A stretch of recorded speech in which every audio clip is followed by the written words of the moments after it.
జై శ్రీరామ్. వైశాఖ దశమి మే 22 అంటే రేపేనండి హనుమత్ జయంతి.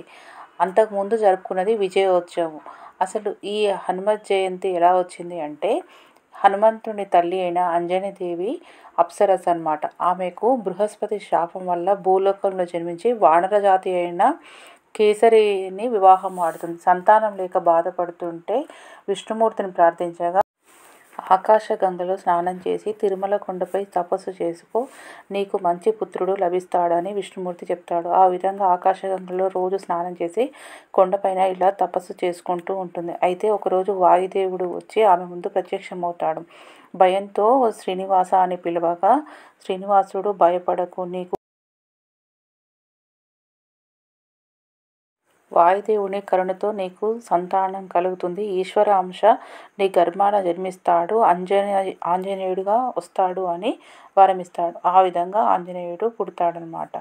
అయితే తిరుమలలో ఇప్పటికీ మనము హనుమంతుడికి బేడి హనుమాన్లు వేసి అంజనాదేవి స్వామివారి ఎదురుగుండా నిలబడుతుంది. ఇది జాపాలి అండి. దీని మీద అంతకుముందు ఒక చర్చ కూడా జరిగింది. హనుమంతుడు తిరుపతిలో దగ్గరలోనే పుట్టాడు అని, అందుకే అంజనాద్రి అని పేరు వచ్చిందని పెద్ద ఇష్యూ కూడా జరిగింది కదా. ఇదేనండి జాపాలి. ఇది చాలా లోపలికి మెట్లు దిగి లోపలికి వెళ్ళాలి. చాలా చాలా పెద్ద టెంపుల్ ఇది స్వామివారిది. చాలా బాగుంటుంది. జై శ్రీరామ్. ఈసారి తిరుమల వెళ్ళినప్పుడు తప్పకుండా మీరు దర్శించండి.